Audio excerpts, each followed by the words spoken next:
Hello friends, नमस्कार, जय हिंद। स्वागत है आप सभी का इस वीडियो क्लास में, जिसमें आज हम लोग बिहार बोर्ड क्लास 9th के मैथ बुक का अध्ययन प्रारंभ करने वाले हैं। चूंकि आप लोगों को पता है कि हमारे इस चैनल का नाम है सॉल्व पॉइंट, तो इस पर हम हर वीडियो में बेसिक नॉलेज के साथ साथ अभ्यास का भी पूर्ण समाधान करते हैं। चाहे वह मैथ हो, इंग्लिश हो, साइंस हो, एक चैप्टर को जरूर पूरा करते हैं, जिसके चलते वीडियो थोड़ा लंबा हो जाता है। लेकिन आपसे आग्रह है कि वीडियो को पूरा अवश्य देखें, क्योंकि वीडियो पूरा देखने के बाद गारंटी है आपसे कि जिस चैप्टर का वीडियो आप देखिएगा, पूरा देखने के बाद उस चैप्टर को आप कभी नहीं। संख्या पत्ती, इसमें हम लोग संख्या रेखा, प्राकृतिक संख्या, पूर्ण संख्या, पूर्णांक, भिन्न संख्या, परिमेय संख्या, अपरिमेय संख्या के बारे में पढ़ेंगे।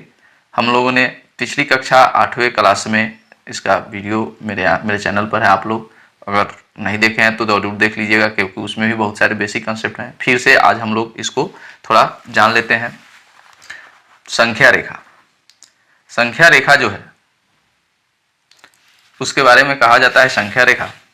आपके सामने यह संख्या रेखा लिखा आप इस पर देख सकते हैं कि एक रेखा है जिसको समान दूरी पर विभक्त किया गया है।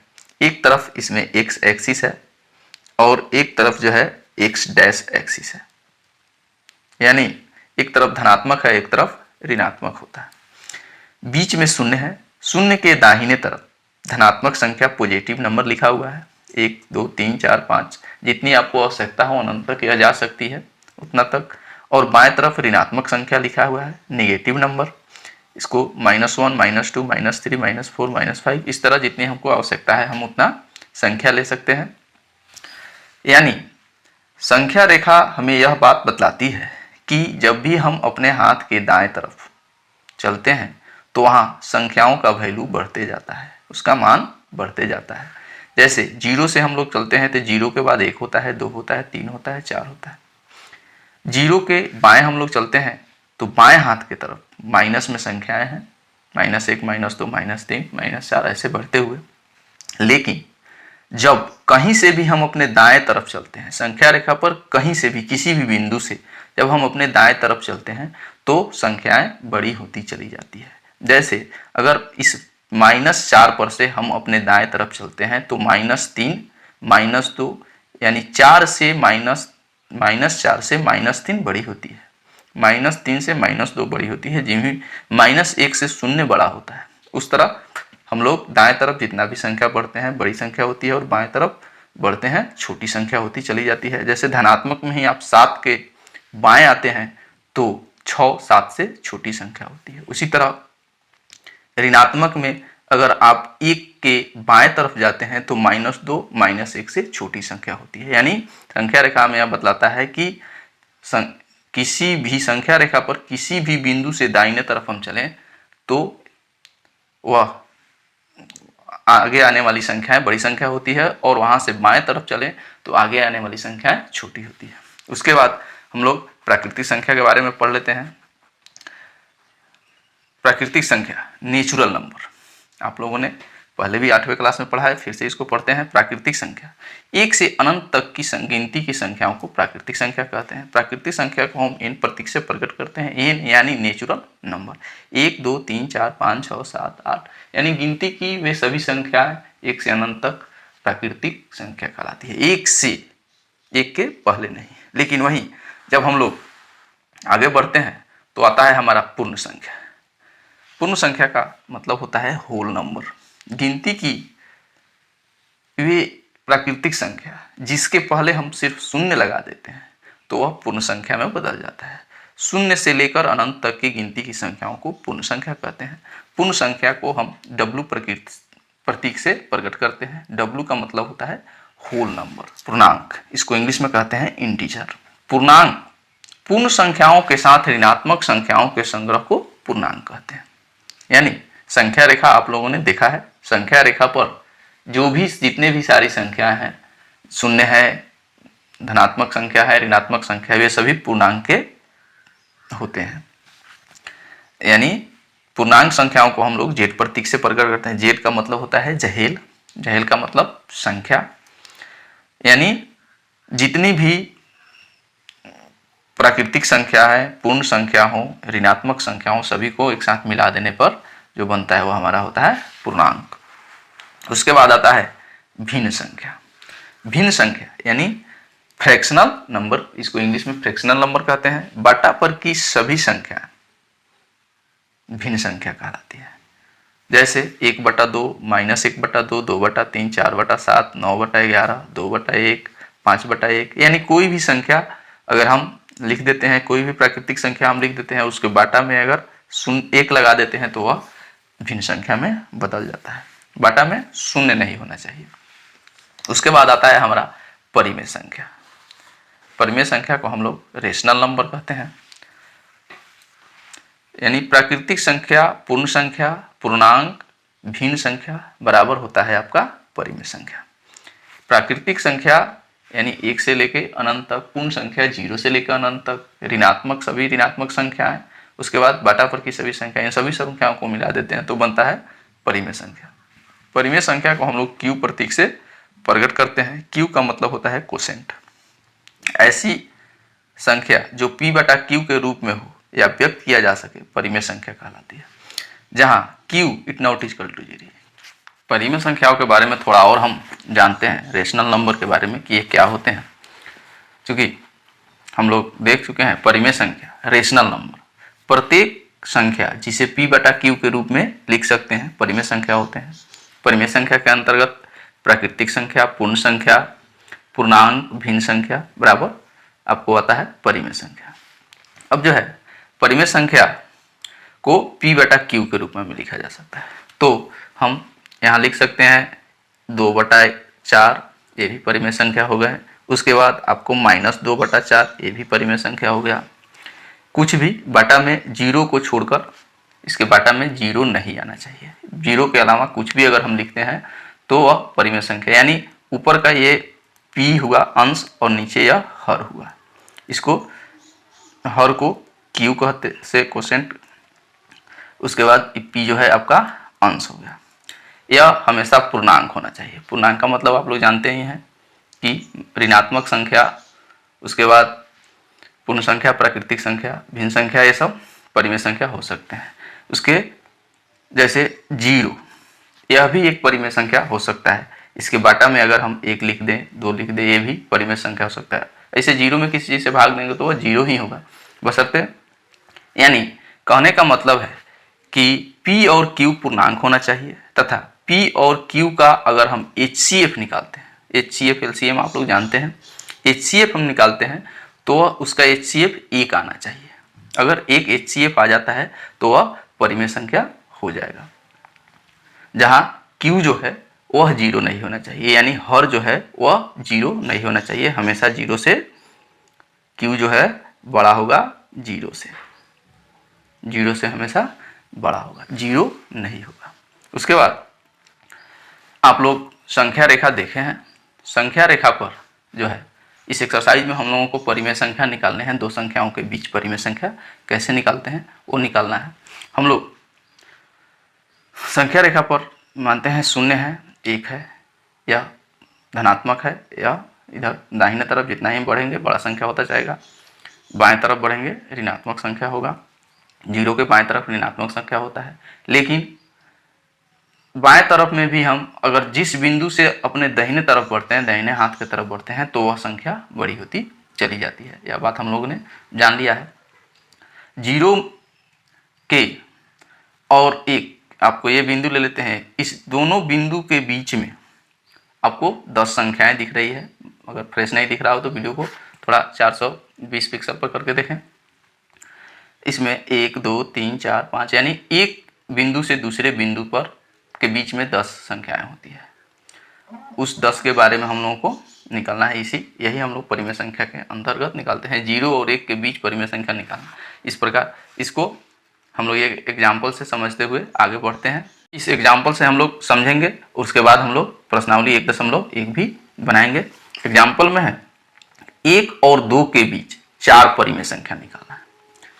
1 और 2 के बीच, तो 1 जो है संख्या रेखा पर हम लोग देख चुके हैं, 1 और 2 के बीच बहुत सारी संख्याएं होती है, बहुत चीज होता है। आपके इस बुक में भी लिखा हुआ है कि किन्हीं दी हुई दो परिमेय संख्याओं के बीच अपरिमित रूप से अनेक परिमेय संख्याएं होती है। तो इसलिए हम लोग एग्जाम्पल से इसको समझते हैं। एक एग्जाम्पल मैं बताता हूँ। लिखा हुआ है 1 और 2 के बीच 4 परिमेय संख्या निकालना है। तो सबसे आसान तरीका आप लोगों को मैं बता रहा हूँ आज, तो समझिएगा। अगर अच्छा लगे तो वीडियो को लाइक जरूर कीजिएगा। लिखा हुआ है 4 परिमेय संख्या, तो हम लोग 4 में 1 जोड़ देंगे। 4 में 1 जोड़ देंगे, हो जाएगा हमारा 5। अब हम जो भी हमारा संख्या दिया है उसमें हम 5/5 से भाग कर देंगे, गुना कर देंगे। 5/5 से गुना करने का मतलब हुआ कि जितना अंश है उतना हमारा हर है, और इस इतना ही अंश हर से हम उसमें गुना करेंगे। अंश और हर बराबर होता है, तो इसको अगर हम घटा देते हैं तो ये आता है 1। और किसी भी संख्या में 1 से गुना करने पर कोई अंतर नहीं पड़ता है, लेकिन उसको मैथ बनाने के लिए, सिस्टम में लाने के लिए उसका प्रयोग हम लोग करके और आंसर लाते हैं, तरीका है। तो चलिए, लिखा है 1 और 2, यह 2 संख्या दिया हुआ है, तो हम लोग यहाँ 1 लिख देंगे और यहाँ 2 लिख देंगे। इसके बीच हम लोगों को 4 परिमेय संख्या लेना है। तो इसमें हम लोग क्या कर रहे हैं, 4 लेना है, तो 4 में 1 जोड़ के 5, 5/5 से हम इसमें गुना कर देंगे। गुना कर देते हैं। गुना करेंगे तो ये हो जाएगा आपको 5/5, और इसमें गुना करेंगे तो हो जाएगा आपको 10/5। हो गया। इसके बीच में हम लोगों को 4 परिमेय संख्या, तो 5 से 1 बड़ा होता है 6/5, 7/5, 8/5, 9/5। हो गया। 4 परिमेय संख्या हमारा हो गया। हमारा पहला ये था और दूसरा ये था, 2 हमारा हो गया और 1 हो गया। तो यह हमारा हो गया 4 परिमेय संख्या। अगर नहीं समझ आया तो एक और एग्जाम्पल समझती है। लिखा है 1/3 और 2/3 के बीच 6 परिमेय संख्या निकालना। क्या करना है हमको, 6 परिमेय संख्या निकालना। तो सिंपल सा आसान सा तरीका है कि 6 में 1 जोड़ देंगे, 7 हो जाएगा, और इसी को 7/7 से हम इसमें गुना कर देंगे। 1/3 आपको यहाँ हो गया और आपको हो गया 2/3। इसके बीच में हमको 6 परिमेय संख्या लाना है। इसमें करना क्या है, हम लोगों को 7/7 से गुना कर देना है। 7/7 हो गया। इसमें गुना करेंगे तो हो जाएगा 7 तिरका 7 एकम 7, 7 तिरका 21, और इसमें गुना करेंगे तो होगा 7 दूना 14 और 3 सते 21। इसके बीच में हम लोगों को 6 परिमेय संख्या लाना है। तो हम लोग लाते हैं। 6 के बाद लिखेंगे यहाँ, 7 के बाद लिखेंगे 8/21, उसके बाद लिखेंगे 9/21, उसके बाद लिखेंगे 10/21, उसके बाद लिखेंगे 11/21, उसके बाद लिखेंगे 12/21, उसके बाद लिखेंगे 13/21। ये हमारा इधर 14 ही है, इधर 7 ही है। बीच में हमारा 1 2 3 4 5 6 हमारा 6 परिमेय संख्या होगा। यह सबसे आसान तरीका है। वीडियो अगर अच्छा लगा हो तो लाइक करें, अपने दोस्तों में शेयर करें, और हमारे चैनल पर नया है तो चैनल को सब्सक्राइब करें। सब्सक्राइब करके बेल आइकन को जो है घंटी को ऑल पर अवश्य सेलेक्ट कर दें, क्योंकि जो भी वीडियो मैं बनाऊं उसका नोटिफिकेशन सबसे पहले आपको मिले। तो चलिए हम लोग शुरू करते हैं। एक्सरसाइज 1.1।